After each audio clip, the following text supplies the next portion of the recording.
Howdy, friends, and welcome to The Story Field. This is a podcast where we talk about business, faith, and life in general.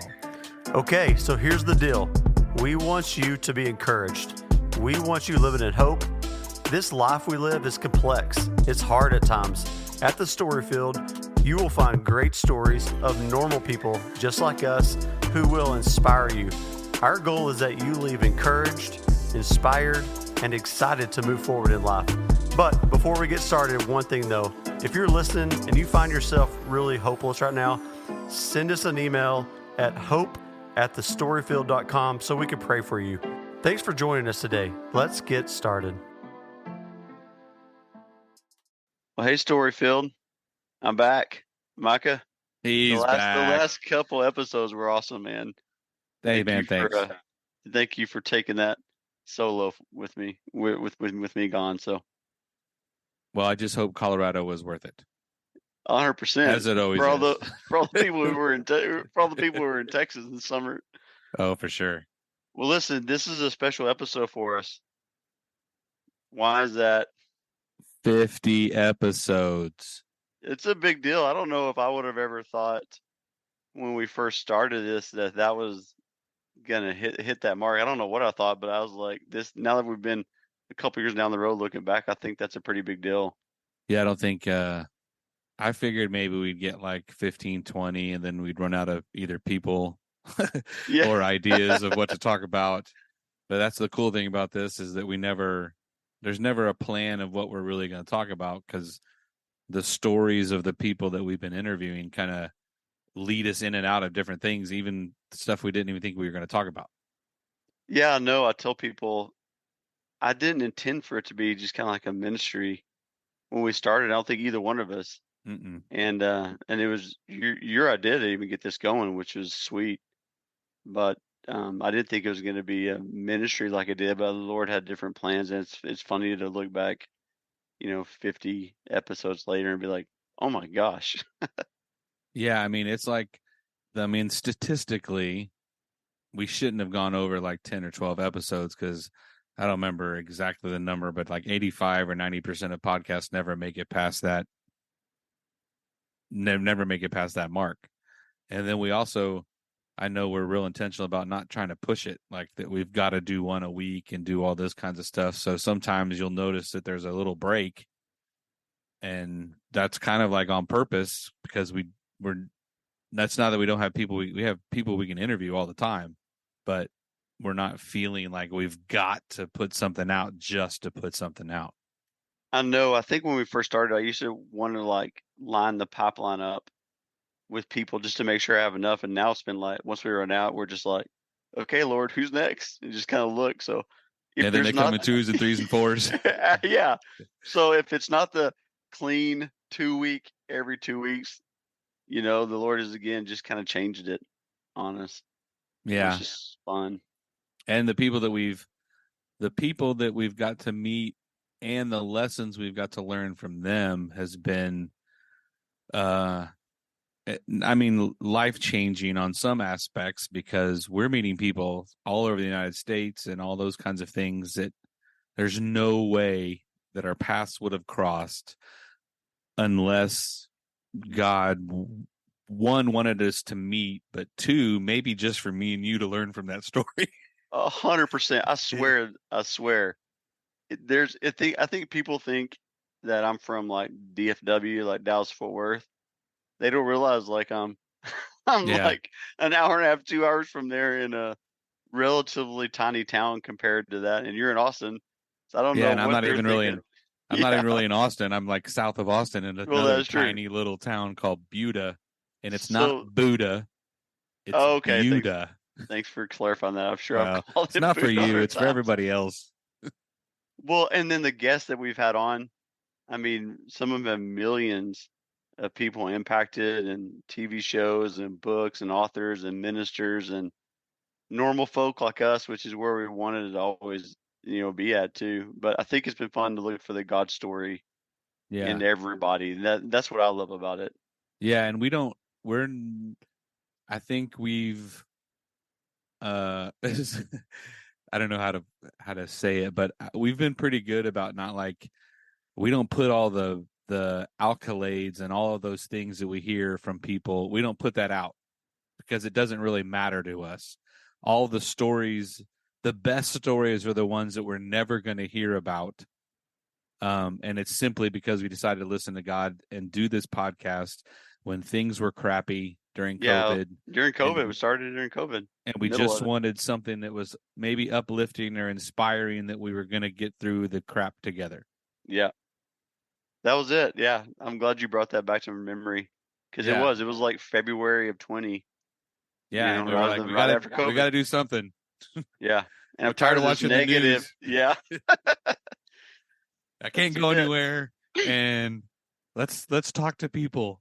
Let's pretend we're at like a cigar bar and we're just Yeah, going to sit down and have a conversation with some person we don't really know, yeah, but and we know it's they been have a cool fun. story.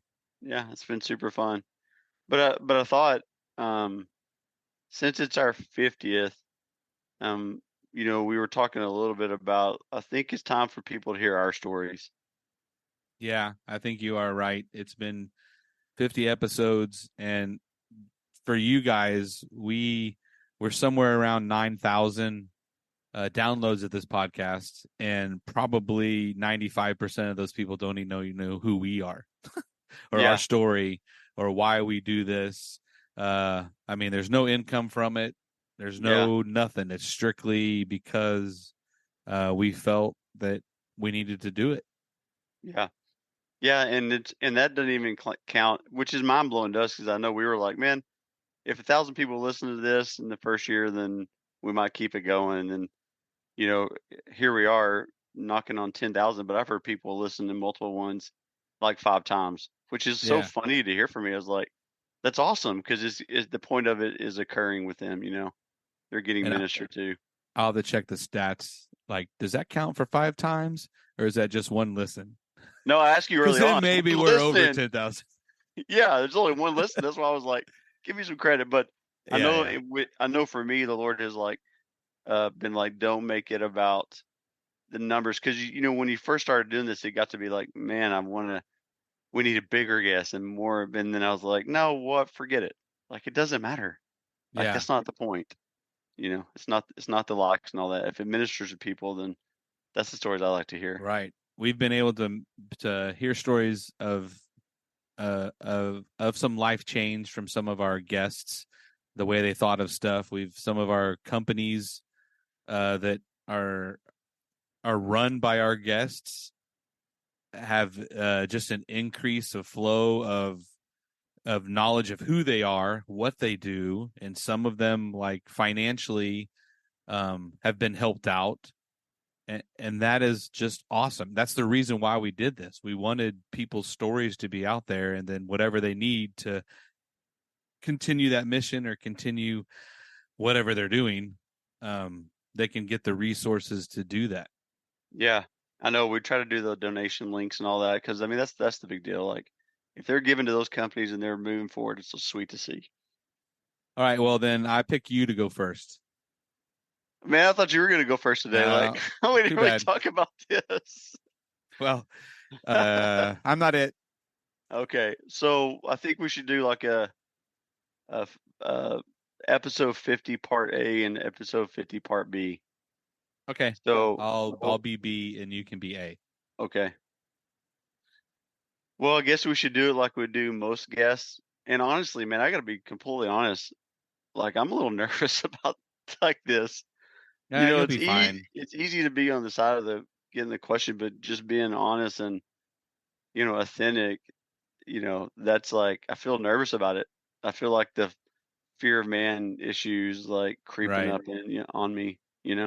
Yeah, I mean, I think anytime you're telling someone the story and you're not trying to hide the gray, it's just, I mean, the times when it's dark, it's going to be dark, and like that's okay because, um, Jesus tells us it's not always going to be sunshine and rainbows, but He's there, and then both of our stories have times when it's there, but we come out of it. So, Yeah. I mean, Well, maybe I'll start there So where I'm at today, and then I'll fill in the And then we'll go gaps. back. Okay. Yeah, maybe we'll do it this way.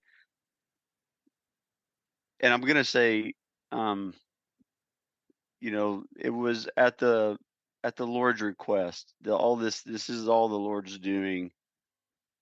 Because I have to remind myself of that because I look back and think, I'm reminded of a quote from a book. I think it's Wild at Heart when he goes, "Unless there's a God and unless He loves me, you know, then I've done some of the dumbest things ever. Unless there's a God, unless He loves me."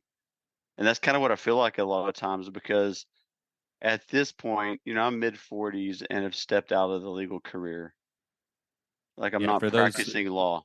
For those of you who don't know, Josh went to school to become a lawyer and did law for a bunch. And then all of a sudden he just felt God telling him, yeah, you need to stop doing that.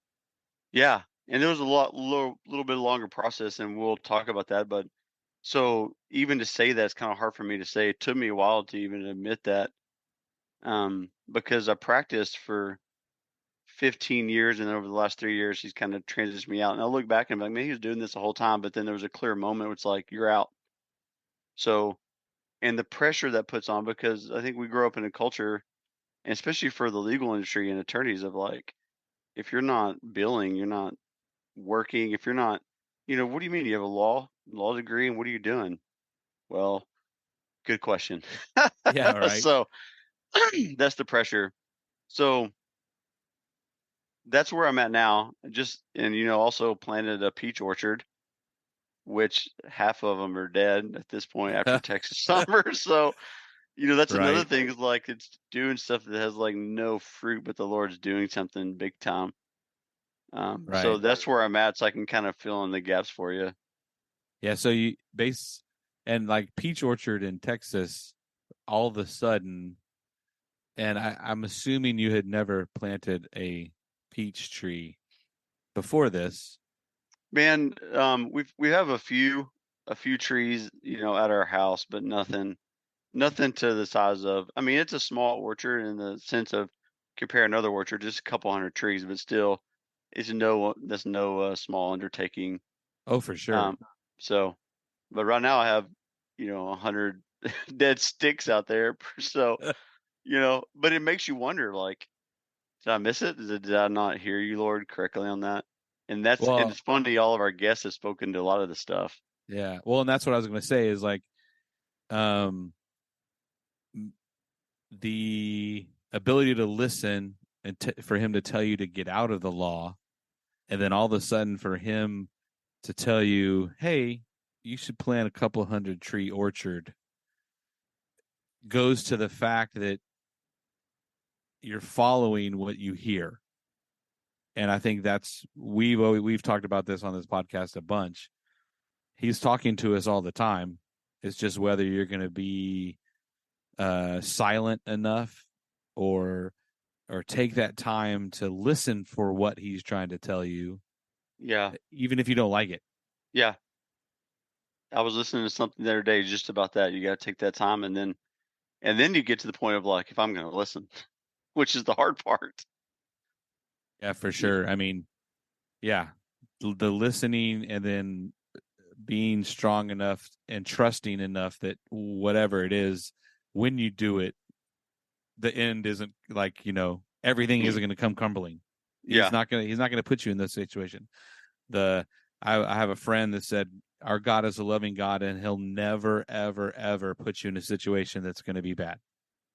That's not his, the way he runs things. he I mean, can't. Because he's love. So like, it may be bad to me. It may seem bad to correct. me, but it's not. Yeah. Yeah. Though he's doing it out of love. So anyway, Yeah. it's just very interesting. All right. Well, let's go back.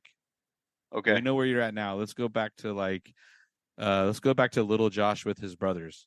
Yeah. So I'm the middle of two brothers. My older brother Kobe, he's in the Dallas Fort Worth area, and is at Prestonwood Baptist on the operations side of that, in the uppers up there. And then my younger brother Caleb is here in town, with me in Stephenville, and he's a CFP, certified financial planner, now a CPA, and is just the smart one of the family. It's awesome. I'm proud of them both. Um, so for me, I was always Caleb was a lot closer in age to me, but I always try to run with Kobe. You know, he's 4 years older. Try to run with Yeah. Kobe's crowd as well. But I've always been the middle child. You know, we're the we're the we're the conflict resolvers. We're the go either way, and we're kind of leave the house, our own group of friend type people. Um, but as far as the story goes, I mean, just grew up in Stephenville. Actually, my dad was born and raised here, and my mom is a West Texas gal, and but dad came back to Stephenville when his mom got sick. My grandmother got sick, and that's when he opened up the law firm. So when I grew up, it was like, I mean, dad always tells the story too, and I remember it's like as a sophomore in high school, I was like, man, I'm going to be a lawyer. I'm going to go to school, come back, be a lawyer, and that's what happened. Like, and I joke with him now. I'm like, somebody should have freaking aptitude tested me or something. Like, Right. That's funny. Uh, so were you like the only one that wanted to be a lawyer, kind of following dad's footsteps, or uh did huh. any of the other two just think about it? Then they're like, man, never mind.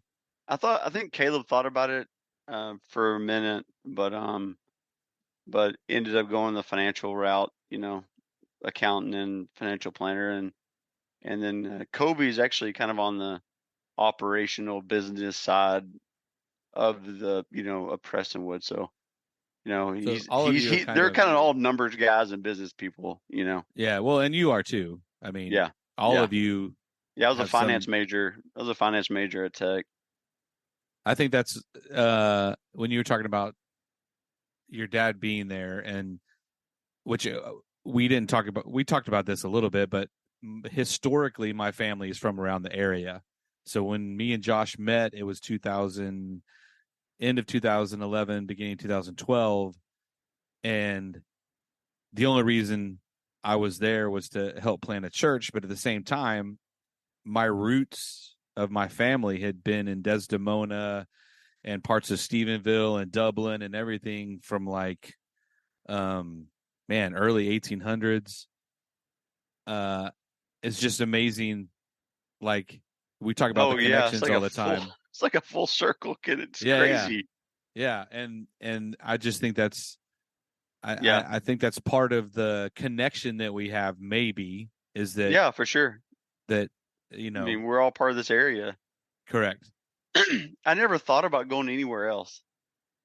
Like I hear some of these testimonies. I'm like, dang, mine's calm compared to yours. Just like I went to school and came back. Like I was gonna, in high school, I was just like, I'm gonna be an attorney, and I never thought about living anywhere else. I love Stephenville. It's growing. You know, Right. there's a D1 school now, Tarleton State University, that's really growing, and it's getting big. It wasn't always that way, but I never thought about it. You know.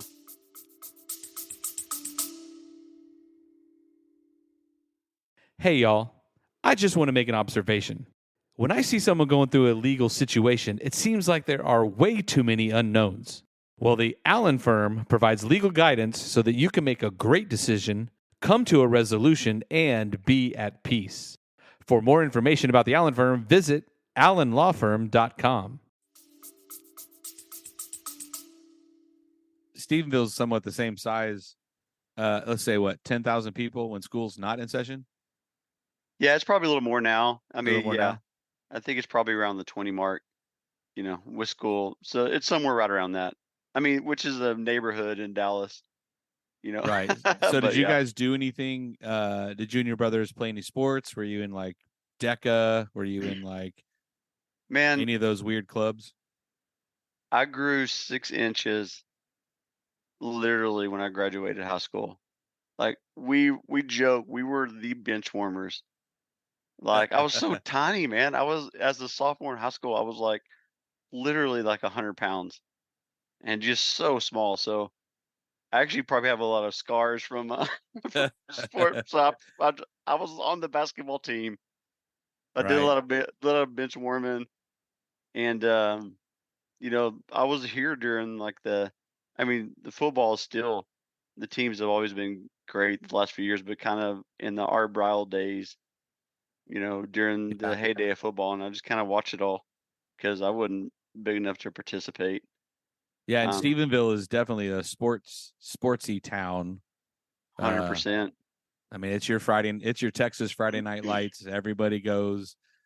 You get to play at Tarleton Yeah, Stadium, which yeah, they just redid, so now it feels like it's a little mini, like it's a junior college yeah. And kind of man, they effect. they produce some athletes, and it's a cool tradition and history of Stephenville. I mean, it's a big deal. Yeah. Um, I was on the sidelines in that, but you know what? I don't know if that bothered me so much. Like I had my crew of friends. I just tell my older girls now are in high school, and I was telling them like those friends, my buddies, they saved us. Like they literally in sophomore in high school, we had a group of friends who really got into partying and drug scene and all that, and we just didn't. And and I'm not saying it wasn't because I was some kind of like spiritually better and all that. It was just because of the good friends I had, you know. And Yeah. they just so I loved high school. I didn't play really any sports. I mean basketball, but so Yeah, my group of friends, we never got into the drug thing. Of course, we drank. We had our little house parties, and we had our favorite place to go get a whatever it was at the time, Keystone Light or whatever the the, gross thing we could afford at the time. But it's crazy that it's crazy how you become any of I think the word is that you become the sum of the 5 or 7 people that you hang out with. So if there's 7 of you and 4 of you or 5 of you are doing drugs, then most likely the other 2 are just going to follow along because they want to fit in or whatever. And I never had to worry about that because, uh, I guess I just rang with, like you said, you rang with the yeah, right kind of people at that time. it's that big a deal, And a couple of my buddies are back in town still. We actually got together over Labor Day. It's just good to see them, man. It's just like they're the guys. Like they're the core. They saved us. Now we did some stupid things. Don't hear me wrong, but it wasn't it wasn't that type of stupid. Where For sure. Yeah. I think that's some of that is just being a boy too, because we live in the stupid a lot, especially in high school. Okay, so you're in high yeah. school and you're warming the bench, and then what made you decide to go to that ugly university Oh that man, you're gonna we say it, weren't call you? the red? I don't know, red Red, yeah. Raiders. I can't remember who they are. You sure you want to talk about that right now on the on the post Cotton Bowl? Yeah, Just well, a that's little true. fresh. And my daughter wants to go to your university, so Okay, well, you're gonna be a financial supporter then soon. Man, it's a legacy. So Texas Tech is a legacy for us. It was just one of those deals, man. Like it's like mom went there. She was in West Texas. She graduated Fort Stockton. Family was from Andrews, and that's a West Texas close, and that's where Dad went. And I'm not even sure why he went out there. I think somebody might have just invited him. But that was our legacy. I followed Kobe out there, my older brother, and he was out there for a few years, and I just followed suit. I'm not sure how many places I applied otherwise. It's just like I'm going to, just like I'm gonna be a lawyer, and I'm yeah. to be a Red Raider. And where did your dad get his law degree from? Oh man, I have to Uh, say that from University of Texas. Woo! Well I played. don't think I've ever heard you say that, so I just wanted to make sure that was on. That's only because Tech didn't have a law school at the time. I just wanted that on recording No, it was an for your awesome school. grandkids to It was hear. a good school, man. Like, yeah, They're both good schools. that's a great school, and obviously UT Law is awesome. Yeah, so I graduated high school in '97. Dude, what happened? We're getting up there in age. Uh 97 still low. I mean, I I was know. supposed to graduate in 91 and I didn't make it out till 93. So in a little bitty school called Needville High School, just south of Houston, my graduating class at Hastings, at A-Leaf Hastings would have been like, I don't know, 1580 or something, Oh which well, is yeah, bigger than your whole school. yeah. And then I go to Needville, and in graduating line, I'm like number 18. Oh my And gosh. my last name is P, so there's only like 27 kids or something like that. It was pretty Wow. crazy. Yeah, it was a Okay, small class, but so you're a tech and you're getting your law degree and you're doing all the collegey things. Um, and you knew you were coming home. Did you automatically think that you were going to work with your dad? Or, I mean, was that always the plan? Or were you just going to kind of come in and try to not work for your dad? Because sometimes, I want to make my own place. I want to be my own person, yada, yada, yada. yeah. No, it was always the plan. Like I never even thought otherwise. In fact, and the thing is, Dad didn't push me to be an attorney. I don't want people to think that. It wasn't like I mean, he didn't pressure me at all to do that. I think he was secretly happy that was happening, but it wasn't like it. But that was always the plan. Even the plan so much so that I didn't do things like law review and some of these extra things that people do really to just help pad their resume. That I was like, I don't care. There's no point in that, like, for me. Right. I already Um, have a job. yeah, I don't need to do law review.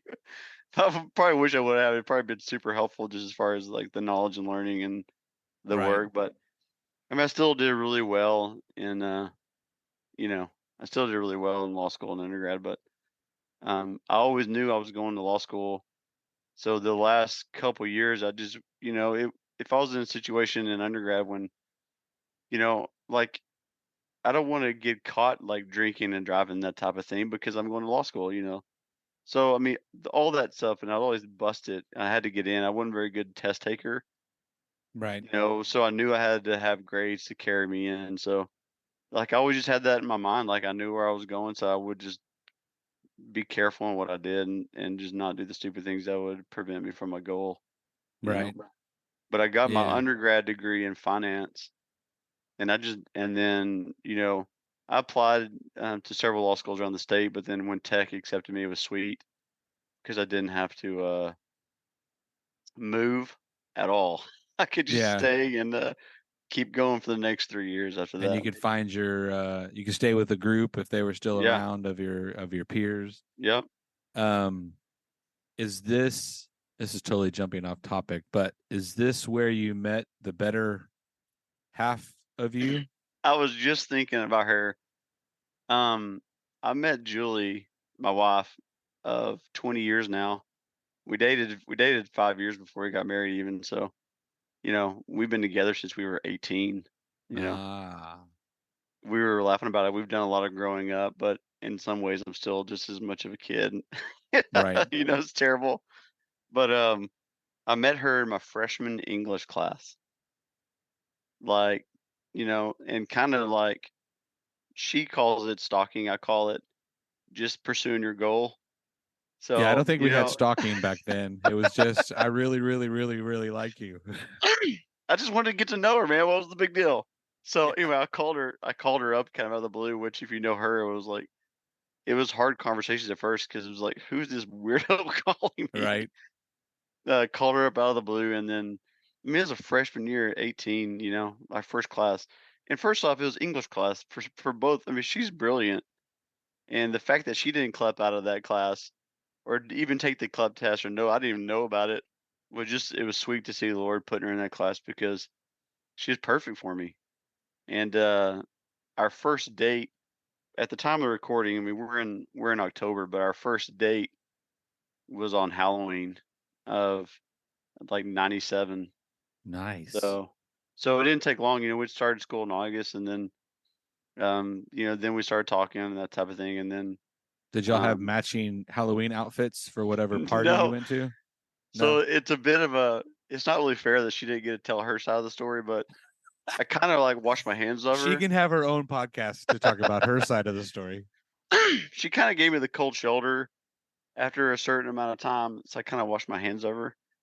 And Right. then out of the blue, like a little bit later, she called me on Halloween. It was like, "Hey, I'm coming to get you. Like, you're going out with this other couple, we're going on a date or something. And really, I kind of washed my hands over at the time. So I was like, fine, if you're gonna give me the time, I'll show you. Anyway, so I was Right. like, oh wait, what? Okay. And she's Yeah. really not like that, like saying, you get ready, I'm coming to get you, like whatever.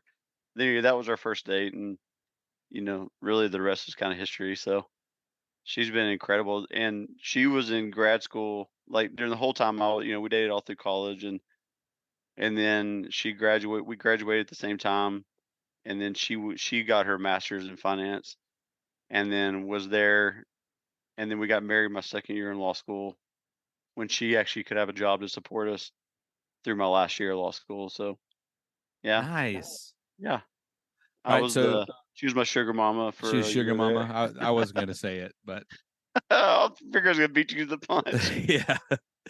Okay. So you you get married in Lubbock, and then you're like, hey, we're going to go back to Stephenville because Yes, I already got this job lined up. yeah, we graduated. I graduated law school. I had a U-Haul that weekend already lined up, and we packed our meager possessions into the back of that U-Haul. She drove the car, and I drove that piece of junk U-Haul, all the way Yeah. to Stephenville. And we had bought a house um, at that, sometime in that last year. We had looked and bought a house in Stephenville. So, and we're remodeling it essentially, and drove the U-Haul up to that thing in Stephenville. Next thing you know, we're home. It's like August, or I guess that was like July or something. We traveled around that summer a little bit, but there you go. Unloaded our crud into our new house. Time to be adults. Yeah. Right. Okay. And so you move in, you have your job, uh, you have like a whole litter of kids. You've got like 17 kids or something like that. And they're some of my favorite people in the world. I've given them all nicknames Oh that yeah, that make no sense, but that's part of the fun.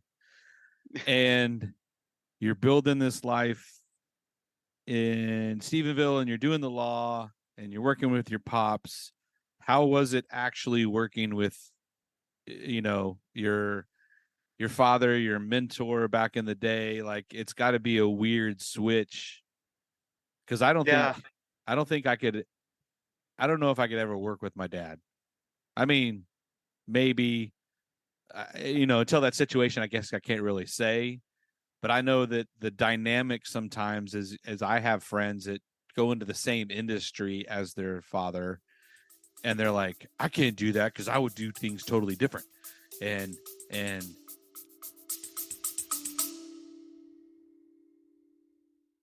Unstuck Coaches hates it when movement and progress in a person's life or business is stuck, or frozen, or slowed, or just stopped altogether. Well, we have found a solution. Unstuckcoaches.com. They offer a variety of coaching services to get you or your business moving again. Check out unstuckcoaches.com. yeah. it's It's really, yeah. I know what you're saying. That's a good question. I don't think it ever really worried me, like going into it. It was so hard. It's hard for me to separate, like, and I'll kind of get into that. But I went through such kind of a dark time, so it's hard. Like, it's hard for me to separate.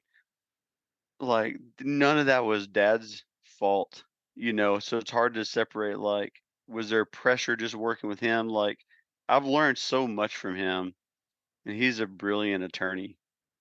And to see how he's handled things, and like this, just the way he's operated and treated people, and he's been there in the mix for, in the hardest situations for people and companies, and just his defending of the little man and that type of thing, or the people, I learned so much. There's definitely the dad dynamic, but the dynamic was just worsened for me because of what I was going through, if that makes sense. yeah, yeah. You know, as a healthy Josh, it wouldn't have been a big deal, some of the stuff. But I mean, there's a lot of times I did not react and respond a lot like I should have. Right. I'd be way more angry about stuff, but that's because of what was going on in me and on him, For sure. and he was probably like, "What the heck, man?" Yeah. A lot of times. Yeah. Where did that come from? Yeah, for I just sure. asked him a simple question and I mean, boom. there's a lot of truth to that, but what happened was, and Halloween. So back to the Halloween, our first day. Halloween was actually a big day in my life because I mean, as an 8-year-old, I made a decision for Jesus on Halloween when I was 8. I went to some kind of like safe, like a safe trick or treat type of deal at actually a church that wasn't mine. Just a friend invited me to this to a church. And for people in high school, there was a or people in Stephenville, there was a little church, a little small building across from the high school where the administration is now. That used to be a church, and that's where it was when they were having an event that, I said the prayer and quote got saved then, so as an 8-year-old, um and we grew up in church, always had that always had that grew up in church. That was just one thing that where we were at. We grew, Southern Baptist people forever. And so I just wanted to make a note on that. But whenever I got to and started practicing law and then was married, and then we have 5 kids. Um, girl, girl, boy, boy, girl, three girls and 2 boys. And but whenever we started having our first two, it just got like, I don't know, man. I was never really a worrier, or anxiety never bothered me too much. But our oldest Emmy and then Lucy, they got RSV, and now we know they were, at the time they were asthmatic. So a lot of asthma, a lot of breathing treatments, a lot of, I mean, Lucy would get like a cold and get pneumonia like a day later, and we'd end up in the ER. But that set my anxiety off Right. like to a new level. It was just dark. I mean, so that kicked off a period between Emmy, our oldest, and Lucy, of Jim sick. I mean, I remember being there like in the other room, listening to them cough their head off, and just like my heart just pounding out of my chest, like counting breaths, that type of thing. Right. Super It was just dark, worried. Yeah. worried, but that all corresponded with fairly new married, coming from 7 years of school, which is a whole different schedule than putting your big boy pants on and Right. actually, being a lawyer, to like some of the stuff that I was doing in law just scared the crap out of me. And Dad was pretty good about throwing you to the fire. So I think even now he'd be like, "Man, maybe I shouldn't." I mean, I remember he he put me in like bankruptcy court like a week after I got licensed. I'm like, I don't have a clue what's happening. This is federal court. So So there's all these, nothing better than the deep end so for a then, lawyer. dude, just Just like, and now no, that's not really my wiring. I never liked, like, my career focused on transaction practice and a lot of real estate, a lot of forming companies and making deals happen and estate planning and probate, the transaction side of the world. And I was doing some of the stuff that even fueled the fire of my just fear and anxiety. And I got really depressed. I was functioning, but it was a period of years there where my head would hurt like crazy. I couldn't sleep, lay down just worried about the future doom, that type of thing. Kids were sick all the time. It was a hard period, man.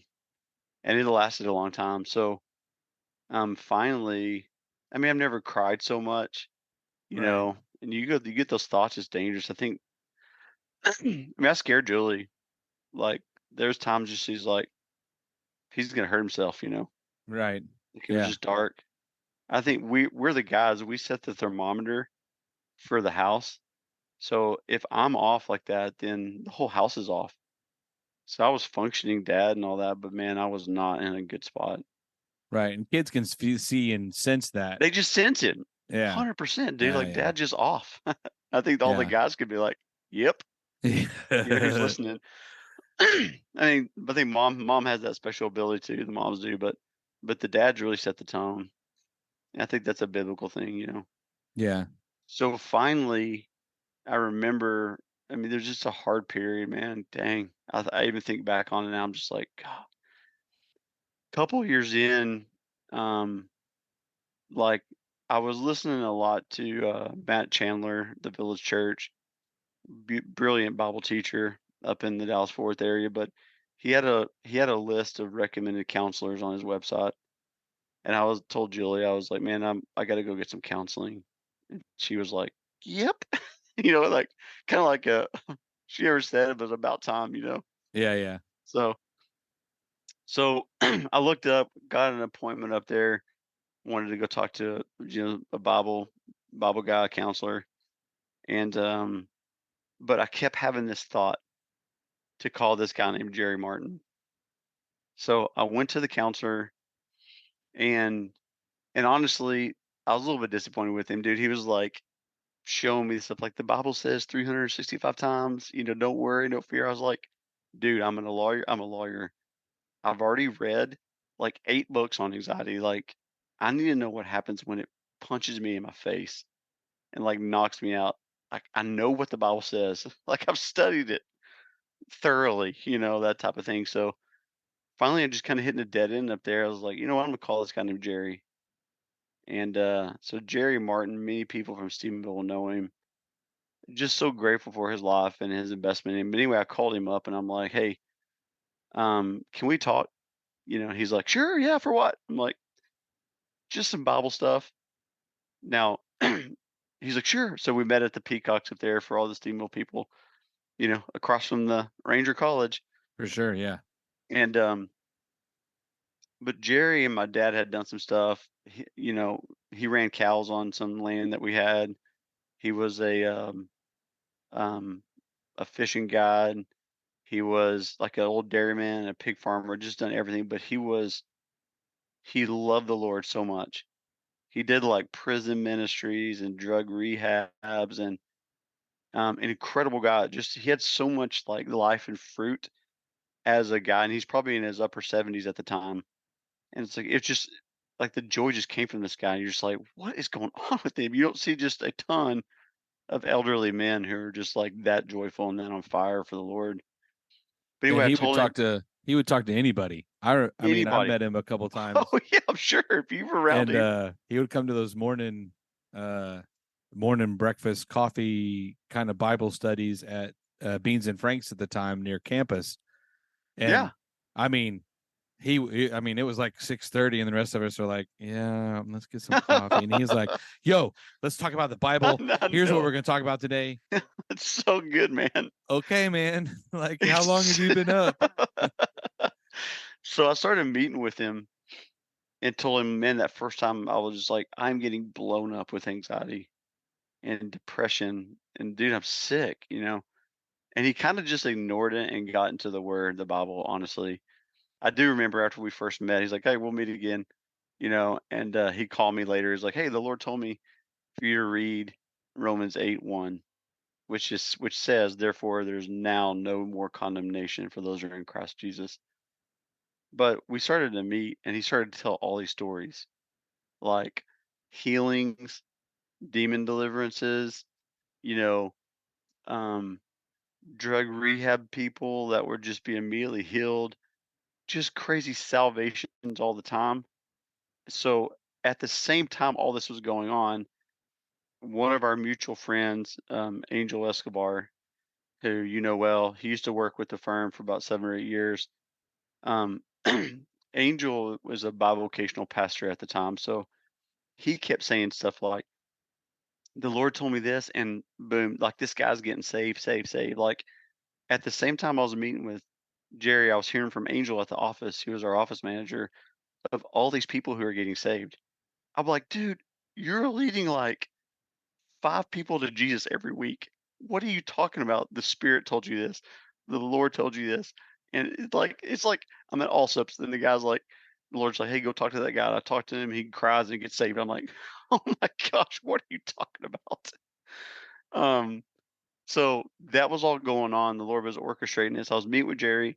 I was hearing about this, and I was asking Angel, asking Jerry, what do you mean the Lord said this? Like, what do you mean, Jerry? What do you mean you heard from the Lord? What do you mean the Holy Spirit? you know, like I grew up in church, and Yeah. I know whenever we accepted Jesus, we have the Holy Spirit. But Jerry was talking about something more. So And that's not really taught in your typical in our first or second Baptist, first or no, second Baptist. They don't no, go into soup. They'll say it. They'll say the Holy Spirit, yeah, but they don't go into definition of what that could mean yeah. based on your So giftings. exactly. And I mean, a lot of times the thought is like, if you want to know what God said, read the word. And that's true. But I was experiencing before my eyes, there was a little bit more. There's something else that I didn't have. And I'm still super anxious at the time, super depressed. But we started meeting. We turned it into a Bible study at Beans and Frank's, moved it over. And but before that happened, um, there was another guy or two the Lord would put in, and I would hear these crazy stories. I'm like, and I started asking the question, like, what do you mean the Lord told you that and this happened? What do you mean the Lord? Like that's phrases. That's the only time I've read that is in the Bible. The Lord told whatever. So finally, Jerry's like, okay, listen. Um, we got into the Holy Spirit. We started looking at all the acts, and he started talking about getting filled with the Holy Spirit. And I'm like, dude, I don't know what that means. And I remember, like, it was super funny, Micah. He had a coffee cup, my coffee cup, and he took a little one of those half and half creamers, you know, and he's like, hey, whenever you accept Jesus, and he goes, boop, like put a little bit of creamer in, you got the Holy Spirit. Like that's clear in the Bible. But if you get filled, it's like you like pour the whole thing in it. And I was like, that kind of makes sense now that you Yeah, did that. right. The So he, visual. yeah. So he was like, so do you want me to lay hands on you and fill you with the Spirit? And I was like, I'm still depressed, man. I'm still super anxious. Um, but yes, like it can't hurt. Like that's still weird to me. I still don't know what that means, but whatever. Yes. So he goes, okay, next week we'll go out to my truck. I'll pray for you, fill you with the Spirit. Not a big deal. I was like, okay. So the next week came, and Angel had met some guy in the park who wanted to meet me. Super strange. It was like, okay. So we lined up lunch, and it happened to be on the same day that Jerry and I were going to go out to his truck. So Right. that morning, we ate breakfast at Peacock's. Jerry and I went out to the truck. He prayed for me to receive the Spirit in more measure, or baptism of the Spirit. And he did say, and it wasn't weird. It was just like, go ahead, repeat after me, invite him in, and it wasn't weird. He did say, okay, now speak in tongues. I was like, yeah, I got nothing. Yeah, nothing. There's no um, translator here. I can't do that right now. I can't- so that was the old that old school, charismatic coming after him. But more of the story on that later. There'll be another episode. But so I was like, okay, that happened. Whatever. That was kind of strange. I went to lunch with Angel, and this guy showed up. It was 4 hours later. This guy brings his Bible and is like, man, I'm supposed to read this chapter to you.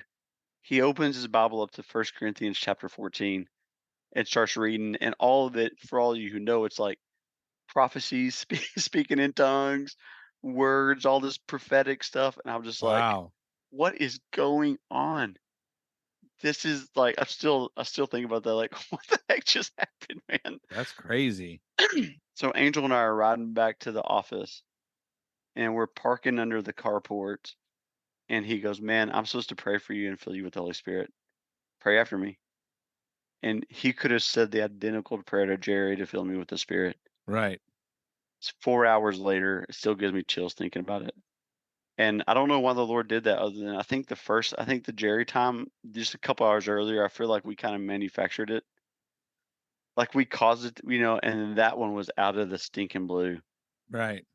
And then during the Bible studies, though, so it turned into a Bible study. And then he basically taught us, like, because I'm a lawyer at this time, still super anxious and depressed.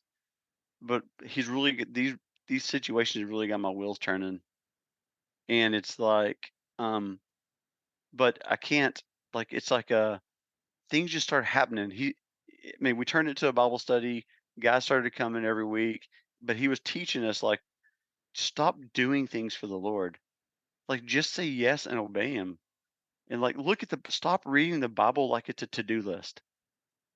And that I mean, that busted me up because like, I would read, like, "Love your neighbor." I'm like, "Well, dude, I better do this, this, and that." I mean, I'm a lawyer, man. Like, we're tracked on our time and performance, on productivity. You gotta accomplish tasks, you know? So I was bringing that to my spiritual life. Um, Well, yeah, and a lot of Christians do that period. Like, okay, I drop my kids off at youth group. I got to go to Sunday morning Bible study, and then I'm going to go to church service. And then the rest of the week is clear to do as I see fit. oh, yep, Right? check the back, check, check. Check, check, check, check, check. But he was opening my eyes, like, on, like, "Hey, if you, like, you cannot get more patience." Like, the fruit of the Spirit, like the love, joy, peace, patience, kindness, goodness, gentleness, self-control, faithfulness, you know, those are like a thermostat. It's not like a if I'm just ticked and impatient, it's not like I can do something. It's like, "Lord, I need help. I'm so impatient. This thermometer is on the red," you know? Right. So just kinda opening our eyes and teaching us, stop doing dead things for the Lord and just say yes to him. So over the course of time, and then like you can hear him. He talks. I'm still having those conversations with angels, and then the Lord brought other guys in my life at the same time. I mean, you were with me this whole time, and me and you've had these conversations.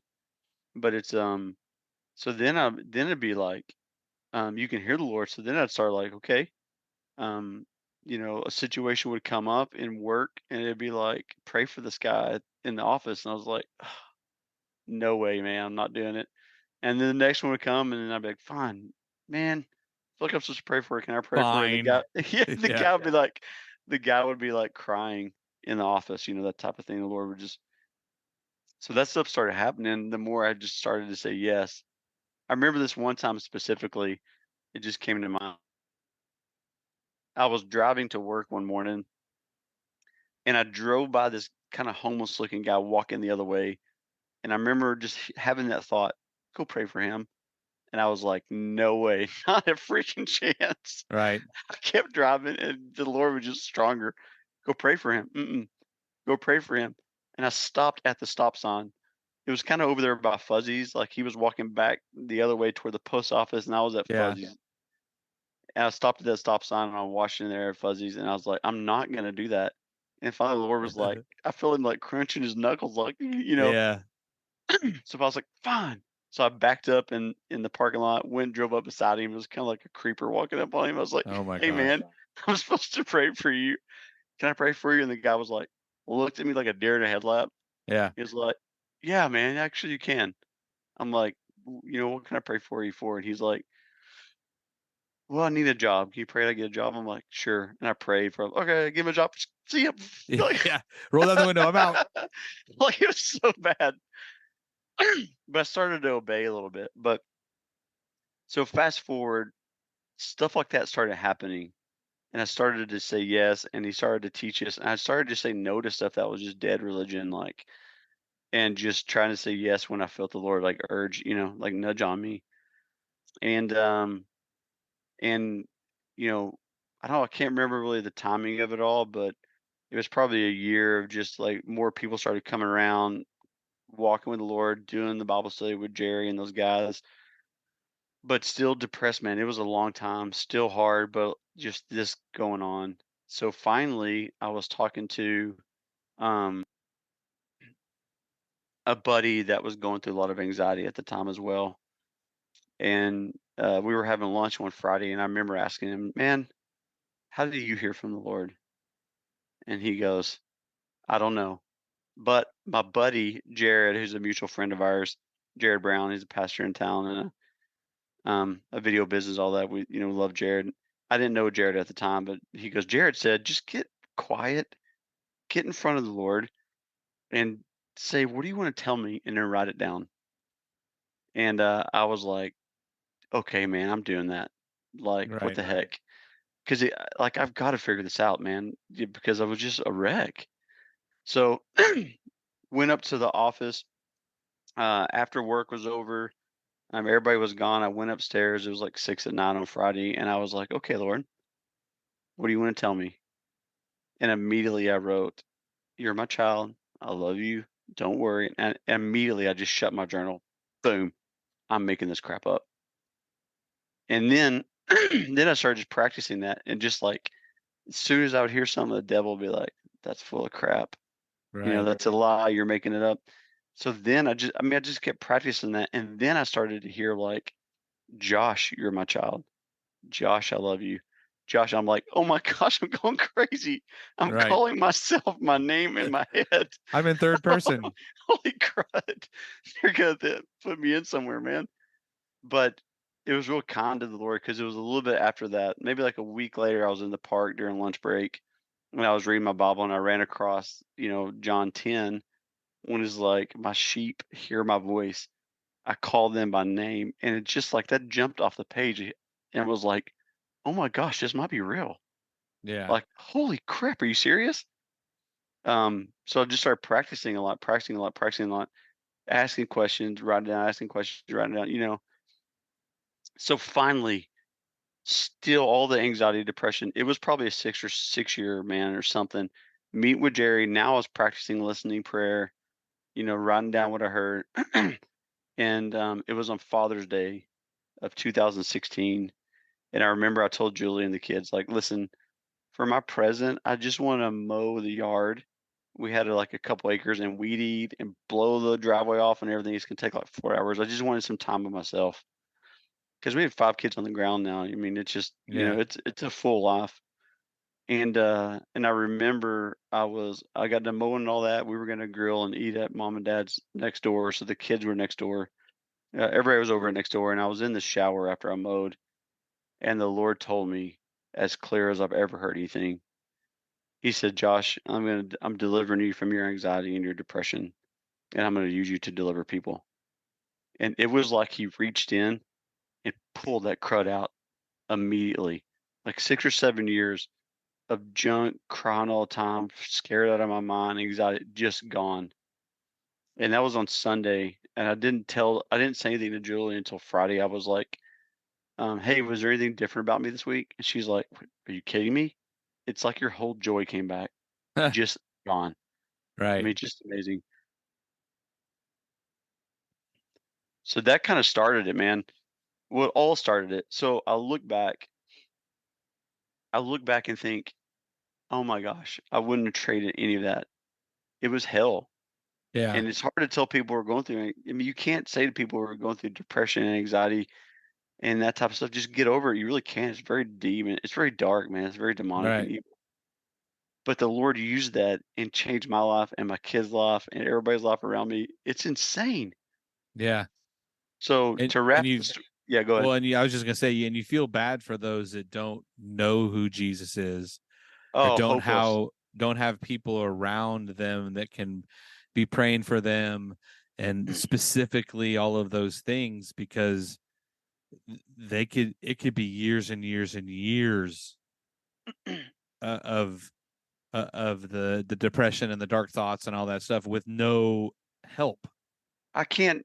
It's hard for me to get my mind around that. It breaks my heart for people. I mean, if they don't have the hope in Jesus and people around them, man, of course it's so dark. It's terrible. I hate that for them. Yeah. And so you're Because doing all of this stuff. Meanwhile, you're doing stuff for your church, hmm and I think at this time you're building IDM with your yeah, somewhat with your so buddy Nick. I'm just saying, like, there's all of these ministry opportunities in the yeah, backside. good.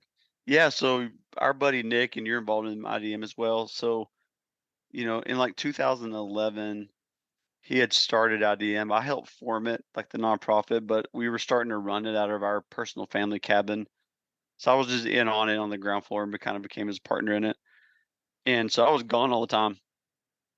So here I was, now I was free, but I would be going on leading trips, and there's a lot of pressure.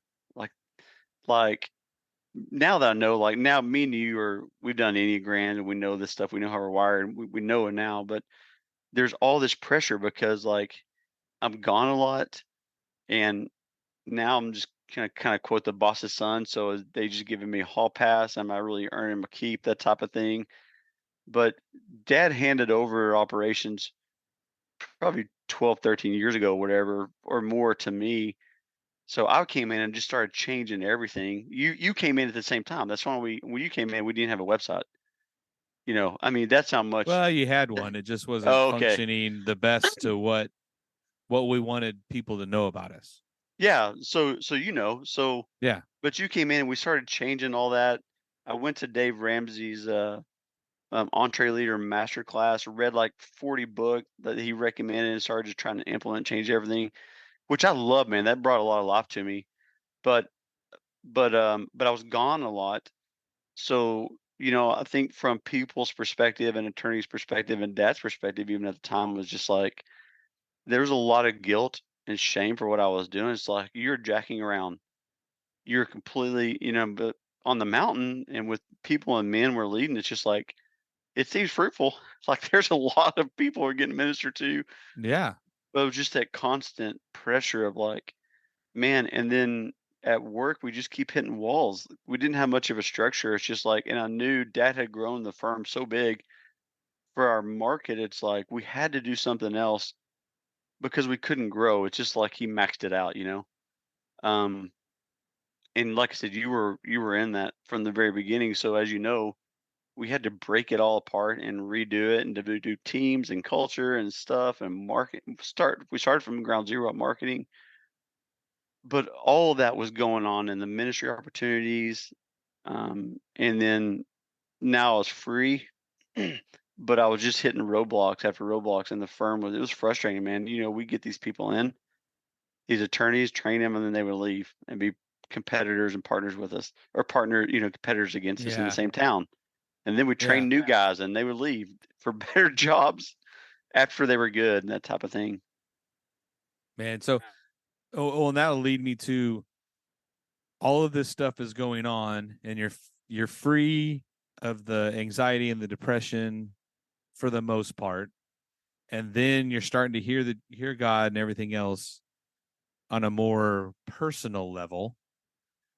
Then he tells you to, yeah, why don't you stop doing law?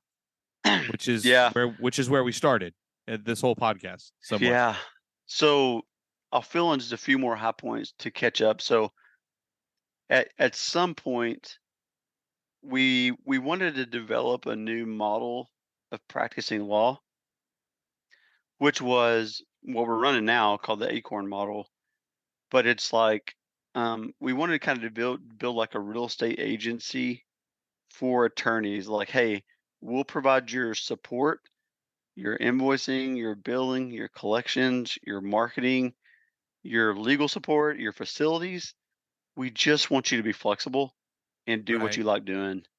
So we needed a new location to try to get some work.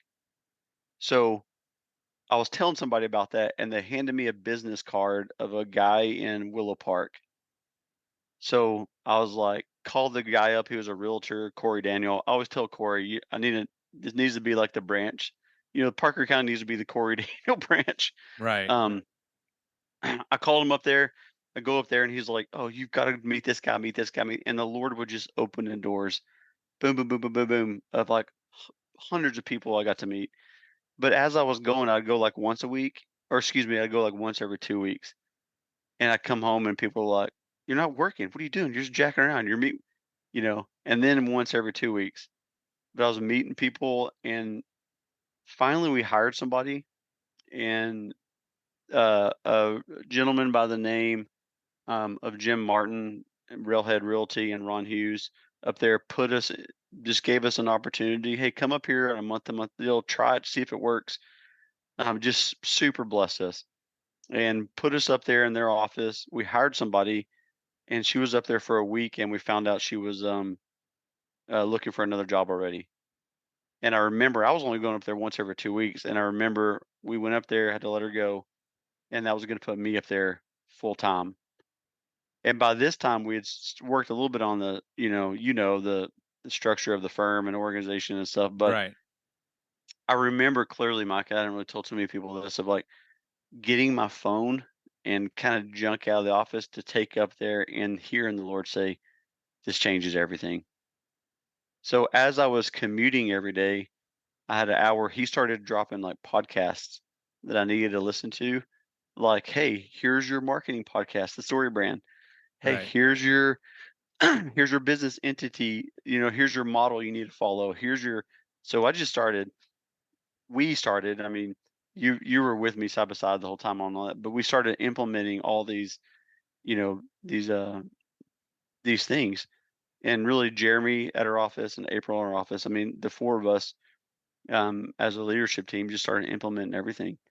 And but still getting pushback, attorneys mad, all that. The pressure of you're jacking around. My billings went to like nothing. Yeah.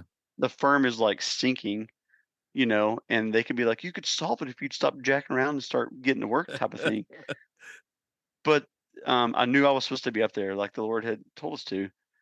So over the course of the next 3 years, which brings us pretty current, we had broke the firm of the built a structure around it. Nearly all the attorneys have left, and a lot of staff, and then we were left with the new model of practicing law we were doing, and a killer team now, at the office. Just awesome group, but so much struggles of financial struggles along the way because I wasn't producing, dad was slowing down, and just the pressure on me of like, you're not working, Josh. You're not Yeah. billing. You're not working. Yeah, but we And also at that time expanded out of Stephenville and maybe Heiko to now with your work in Weatherford yeah, with all of those connections and everything. And then we went to Aledo yeah, based on all those Weatherford connections. yeah, And then now we're in Granbury. We've yeah, expanded our scope in yeah. hopes that, like, uh, we're just, we're Like a the business regional, firm. Yeah, we're yeah. like a regional business law now. That's what happened, but we didn't have enough money to do it. Yeah. Now I know, but it was the Lord calling us to do that. It's just like, holy crap, we're gonna sink the ship. I Right. mean, everybody thought I knew as clear what we were getting called to. So for years I was working on like the key documents. Like once we started learning all this, I was reading all these books. I probably read, 70 books and all the business organization stuff and all the models. And we finally, we would work through these things, how we communicate. Here's our organization chart, the roles and results for everybody. Here's our team meetings. Here's how meetings go. Here's how we make decisions, all this type of stuff. So finally, last October, a couple Octobers ago, I remember I really got a sense of, because there's always like a pressure. No, I still got to finish this one. I still got to finish that one. But I got a real sense of the Lord saying, it's done. Like y'all have done all the work you need to do as far as the structure, Right. all the things in place. And April and Jeremy at our office are just incredible with the developing all the processes. And April's our chief of staff, and Jeremy's the COO. And it's just like the right people are starting to get in place. You've been on marketing and put us on the map on marketing. So he was putting all these things and people in place. But in October, it was like I got a real sense of like, man, I don't there's this done, like organization is kind of done. So then I was to bring it to current, we had the couple locations. We opened in Aledo. One of our, a guy who was up there got taken from us essentially by a big Fort Worth firm. And we're happy with him. We loved Matt, who used to be up there, Yeah. but we just couldn't afford to really stay up there in the full location capacity. So we're still in the same building, but just on a more floating workspace. Um, but during all that, um, I was meeting with this guy, really doing some discipleship, and I showed up to church one day. As all this was happening, we had Granbury open and Aledo open, and we went to the new model of practicing, and all this has been hearing the Lord and the wrestle and the struggle and the provision, all that. And I show up, and this guy's like, "Hey, um, the Lord wants you to read Matthew 14:22." I'm like, sweet. Okay. Anyway, Julie and the kids were out of town that Sunday, so I went to the office. I opened the word and read it, and it was the story of Peter getting out of the boat and walking on the water. And I was like, I had learned to hear the Lord at that time, and I asked him all kinds of questions and journal. And I was like, okay, Lord, what do you want me to know about that? And he goes, I want you to get out of the boat. I'm like, uh, what are you talking about? What's the boat? And he goes, the law firm. I'm like, you've got to be freaking kidding me. Because keep in mind, during this whole time, like I've been gone for a few years, and this has really been hard for Dad. I mean, I came back and practiced for 15 years. I was in the same office doing the same thing, and it's been challenging to him in the sense of just not seeing what the Lord showed me as far as the vision for the firm and like making it a structure that we can grow under and have a new model and all this stuff, and me being gone all the time, it just wasn't what I was doing the last 15 years. So now I hear this from the Lord of get out of the boat. I'm like, you're kidding me, like no way. So that was in May of last year of 2020. My buddy Will said that. And from May all the way to the end of the year last year, I was like, Lord, what do you mean? Get out of the boat. He goes, I told you, I'm releasing you. I got stuff for you to do. It's time for you to step out of the boat. The firm is a boat. Get out. I'm like, oh Right. my gosh. But he did say, like, hey, you're still going to be involved in leadership and stuff, but like, I want you out. Look, your assignment is done. I'm like, Lord, I didn't know I was even on assignment. What are Yeah, you right. talking? What the crud are you talking about? So I wrestled with him and wrestled with him all year on that word from May until November. And I felt like he was like cracking his knuckles, getting ready to hammer down, like if I didn't obey. He's like, you're not being obedient. I'm like, Dad, but look, like, what about Dad? What about everybody else who's been there for so long? What about this? Like, are you serious? That was my whole conversations and journaling out. So finally in November the 16th of 2022. So this was like May, I got the word, and then November, my buddy Todd texted me this. And keep in mind, the Lord's been telling me step out of the boat constantly all year. And I'm like, no, no, I can't, that type of thing. So Todd texts me this. He says, is there something that the Lord told you to do you haven't done yet? Like you've second guessed it, even though you've heard it more than once. I feel like it seems small to you, but he's saying it's not small. He's not mad at you, but he's waiting on you to trust him and be obedient. It's like you see yourself walking on the water and the storm is scary and you're worried about sinking. But in this one thing, I'm not even sure you stepped out of the boat. Wow. He goes, sorry, I wish I was more specific. Oh my gosh, that Yeah. still gives me major chills. Dude, there could have been a mic drop that came and hit me in the face. Like a boom. And he's never heard anything. Like he's never heard that Right. term. And then, it's like he says something else. I'm not gonna go into the other part of it, but he's like, "Hey, but this can only happen when you step out of the boat and don't conform to the patterns of this world." I'm like, "Holy cow, man!" So, and then y'all remember I gathered y'all. That was in November. I gathered you and Jeremy in April, and I was like, "I've got to get out. As far as I have to be obedient, otherwise This is gonna go bad." So, Right. Okay, so you're hearing these words. Now you're trying to decide to leave and you're gonna leave. Um, what message can you give everybody that's listening to this podcast? They've heard your story for the most part. There's all kinds of things that we're gonna have to do a yeah, yeah. 100 episode to finish in the little blanks. But those that are hearing stuff that aren't obeying, I mean, is that your Yeah, let me big thing you want to say to I people? think I would encourage you with this. Well, one and two, let me say one more thing about the law firm. Just I think we need to. I'm still connected to the firm. He just wants me. He wanted me away from it in all contexts, except staying connected to the leaders. And do stuff to help prop them up. But I had to be obedient in that. And the firm and the team down there has been amazing, and they've operated it without me. And the Lord showed me just like I don't. And really, it's hard. It's hard if you step away from something to know that you're really not that needed. So it's Right. like they don't need me to run it and provide amazing attorney services, what they've been doing.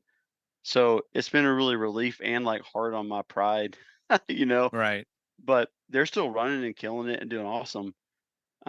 But for me, the whole message is like, I've learned, and our guests have reflect this as well on the podcast, is like the Lord speaks to you, and I would test it, man. I remember I'd be like, okay, you're talking, then tell me a name to pray for, Lord, and He'd give me a name, and I'd be like, what do you want me to pray for? And he'd tell me something, and I would text that person. They were like, holy cow, are you serious? And I would do that constantly and ask him Right. questions and right. So the thing is like you have to hear him. You have to learn how to hear him and have that listening prayer. And once you do, trust him and learn how to trust him and step out of the boat and work on that. And it's incredible what the Lord's done. And it's just been one big adventure. And he's provided, and it's been really hard and really amazing and really adventuresome and really fruitful and really hard. Yeah. Yeah. They So never. I think, It's never not. It's the ebbs and flows of yeah, doing what he wants you to do yeah, because you don't know. no, and I still don't know. And he's calling me just to trust him and be obedient. So the next thing on the really the works for us is he's asking us to create a local club for young life here in Stephenville. And I'm laughing. I'm like, oh my gosh, like I wouldn't have ever thought I'd be in this position I'm in now, kind of out in the way for the firm, much less creating a ministry. Are you serious? Right. It's like laughable, but I think my encouragement to people is like step out of the boat, like listen to him, step out um and be obedient and watch what he does. It's simply amazing. It's not easy, but it's super fulfilling and abundant. Right. Man, that's awesome. It's, I mean, that's the whole. Again, that's the whole reason we created this podcast to the extent of that. Our God is a huge God. He wants you to be specific in your prayers to Him. Tell me what you want me to do. Tell me what you want me to hear. And the nothing is impossible. Doesn't matter what Yeah, your situation is. It doesn't matter if you're depressed and it's 6 years of depression and yeah, anxiety and all this. With a snap of his fingers, he can change it's your gone. A- outcome. And I wouldn't have changed any of that for the world. And I will say, I just want to say this one more thing too is like without people like you and Jeremy by my side and April by our side and the team we have at the law firm by the side and Dad by my side, like I wouldn't have been able to have this and been obedient like that. But because of you guys here in the Lord and you know being believers and following Him, y'all have been supportive enough where I can do this. I couldn't have done that without you know all you 4 or 5 people, honestly. So it's been really I'm grateful for that. So look for those people around you because I like you have to have those people around you who are like, go. Yeah. You gotta do it. You're here and go. We Yeah. got your back. I mean, it's such a huge blessing. So, but yeah, there we go, man. So I, more to be determined. Thanks yeah. for the next, thanks for letting me share that. the next 12 or 13 years. Yeah. Right. But we will be at 100 episodes before then. So we'll have to give them in like 2 year increments. Yeah, for sure. All Well, right. Do you want to pray us out? yeah, I do. That'll be awesome. Awesome. Well, I'm just letting just thank you for hearing your voice and the journey you led me on, which it was painful. And I look back, I wouldn't have changed it for the world. And you're so good. So for those people who think maybe you only speak in through your word, the scripture, I ask that you show them that there is more too. There is the spirit and truth. The Bible and the word is so important. There's also, the people follow you in spirit and truth. So don't let them forget that there's the experience side of Christianity too, and that you're so good and you do things through love. And I just pray that you bless the people who are listening to this. You encourage them to move forward in their life, and ask you a question today and answer it for them, and let them have a journey and a new adventure with you. We love you, and we just thank you in Jesus' name. Amen. Amen. Thanks, All brother. right, no problem, Storyfield. I guess we're gonna have to record mine here in a little while. So yes, okay. we'll do B pretty soon, and like we said, we got guests lined up now. So it's gonna be fun. Yes, stay tuned. The adventure continues. Thanks. All right, see you. Bye. Thank you for joining us on this latest edition to the Storyfield podcast. We hope that you have been challenged, inspired, and ready to take that next step, whatever that is. If you know someone with an amazing story that needs to be heard, send us an email at info@thestoryfield.com. Have a fantastic day, and we can't wait for you to join us on the next episode of The Storyfield.